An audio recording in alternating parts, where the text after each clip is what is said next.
बच्चों में एक बहुत ही कॉमन बिहेवियर होता है थंब सकिंग यानी अंगूठा चूसना। Thumb sucking is an absolutely normal self soothing activity. जैसे ये वाली हैबिट आती है वैसे ही अपने आप से चली भी जाती है। अक्सर पेरेंट्स के बहुत सारे क्वेश्चंस होते हैं अबाउट थंब सकिंग।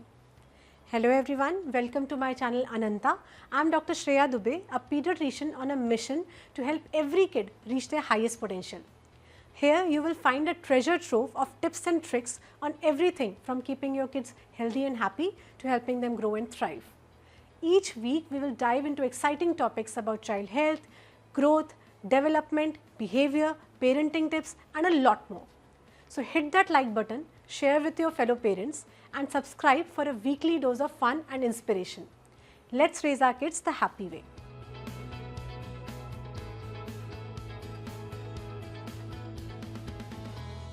आज बात करते हैं थंब सकिंग के बारे में। थंब सकिंग एक नेचुरल रिफ्लेक्स होता है for babies and young children. कब शुरू होता है? बर्थ से पहले ही, यानी माँ के पेट में ही बच्चा अपना थंब सक करना शुरू कर देता है। बेबीज़ के लिए ये एक सेल्फ सूदिंग और सेल्फ कंफर्टिंग बिहेवियर होता है। इससे वो रिलैक्स्ड और सिक्योर फील करते हैं and it helps them fall asleep. National institute of health के हिसाब से 1 साल की उम्र पे लगभग 50% बच्चे अपना थंब या अपनी फिंगर सक कर रहे होते हैं। बच्चे कब करते हैं थंब सकिंग? मोस्टली जब वो गुस्से में होते हैं या भूखे होते हैं या स्ट्रेस्ड होते हैं या स्लीपी होते हैं। स्टडीज शो दैट ज़्यादातर बच्चे नेचुरली ही between the age of 2 to 4 years thumb suck करना छोड़ देते हैं।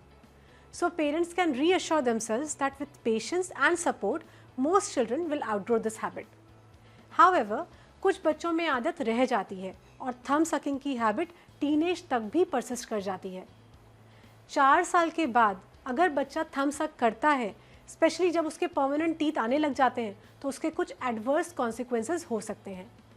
एज पर multiple studies, prolong thumb sucking से दांत मिसअलाइन हो सकते हैं और ओवर बाइट या क्रॉस बाइट जैसी डेंटल प्रॉब्लम्स हो सकती हैं।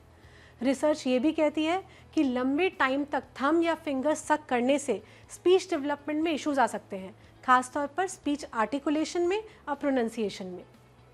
थंब की स्किन पे इन्फेक्शन या इरिटेशन भी हो सकती है, इसलिए बाय 4 to 5 ईयर्स बच्चों की थंब सकिंग की हैबिट छूट जानी चाहिए। प्रोलॉन्ग थंब सकिंग किसी अंडरलाइंग स्ट्रेस, एंग्जाइटी और इनसिक्योरिटी को भी सिग्निफाई कर सकता है, इसलिए बच्चों के इमोशनल इश्यूज़ के बारे में जानना ज़रूरी है। अगर कोई इमोशनल ट्रिगर हो तो प्लीज़ उसे एड्रेस करें। Thumb sucking can lead to social stigma also. हो सकता है दूसरे बच्चे थंब सक करने वाले बच्चे को टीज़ करें, चिढ़ाएं, जिससे बच्चे की सेल्फ एस्टीम नेगेटिवली इम्पैक्ट हो सकती है। इसलिए ज़रूरी है कि पेरेंट्स और केयर गिवर्स बच्चे को सपोर्ट करें और जेंटली इनकरेज करें to overcome this habit. Now break कैसे करनी है थंब सकिंग वाली हैबिट?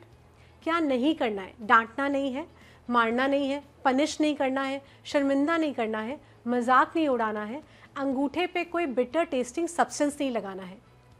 इन अप्रोचेस से बच्चों में एंग्जाइटी और बढ़ जाती है और थंब सकिंग की हैबिट और वर्सन हो जाती है।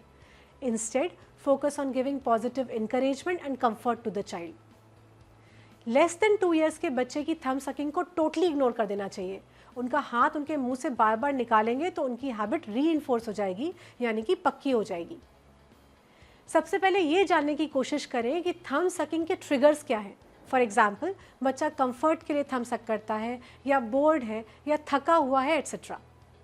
अंडरलाइंग ट्रिगर को सॉल्व करने की कोशिश करेंगे तो ये थंब सकिंग की आदत अपने आप छूटने लगेगी। बच्चे को बताएं कि थंब सकिंग स्टॉप करने के फ़ायदे क्या हैं। उसे बताएं कि इससे गम्स और टीथ हेल्दी होंगे। उसे समझाएं कि देखो, मुझे पता है कि तुम जानबूझकर अपना थंब नहीं सक कर रहे हो, तो जब भी तुम्हें याद आ जाए कि तुमने अपना थंब अपने मुंह में डाला हुआ है तो फटाक से निकाल लेना, और जब मुझे दिखेगा तो मैं भी तुम्हें जेंटली रिमाइंड कर दूंगी। और नेक्स्ट टाइम जब बच्चा अपना थंब अपने माउथ में डाले तो आप उसे जेंटली रिमाइंड कर दीजिए। Offer alternatives. थंब सकिंग को रिप्लेस करने के लिए उसे दूसरे कंफर्ट ऑब्जेक्ट्स दें, जैसे कि ब्लैंकेट्स या टॉयज़। एक्टिविटीज़ में एंगेज करें, जैसे drawing, colouring, reading, story telling etcetera. क्योंकि थंब सकिंग बच्चे के लिए एक तरह की सेल्फ सूदिंग मैकेनिज्म है, ऑल्टरनेटिव कंफर्ट स्ट्रैटेजीज़ जैसे कि बच्चे को बार बार हक करना, रीअश्योर करना भी बहुत हेल्पफुल होता है। एक रिवॉर्ड सिस्टम भी क्रिएट कर सकते हैं। बच्चों को प्रेज़ करें या कोई गिफ्ट दें जब वो थम सक ना करें। फॉर एग्ज़ाम्पल, आप उन्हें कोई छोटा सा गिफ्ट दे सकते हैं या कैलेंडर में कोई कलरफुल स्टिकर चिपका सकते हैं अगर वो 6 घंटे तक थम ना सक करें। और फिर थम सक ना करने की ड्यूरेशन धीरे धीरे बढ़ाते जाते हैं और गिफ्ट देने की फ्रीक्वेंसी कम करते जाते हैं। Be patient and consistent. थम सकिंग की आदत छूटने में टाइम लगता है। बच्चे को सपोर्ट करना ज़रूरी है। बीच बीच में ऐसा लग सकता है कि बच्चा वापस थम सकिंग वाले लूप में जा रहा है, पर निराश ना हो और फिर से ट्राई करना शुरू करें। और अगर आपने सारे एफर्ट्स करके देख लिए हैं और इसके बावजूद बच्चा स्ट्रगल कर रहा है, 4 इयर्स की एज के बाद भी अगर बच्चे की थम सकिंग परसिस्ट कर रही है, तो प्लीज़ कंसल्ट अ पीडियाट्रिशियन और डेंटिस्ट। हो सकता है कास्ट, थम गार्ड या डेंटल गार्ड्स की ज़रूरत पड़े। ध्यान रखिए, थम सकिंग की आदत ग्रेजुअली ही ब्रेक करी जा सकती है। Offer constant support and encouragement to your child during weaning from the habit of thumb sucking. Thank you for joining me today. If you found this video helpful, please like, share and subscribe to my channel Ananta and stay updated with more tips on raising happy and healthy kids. See you soon.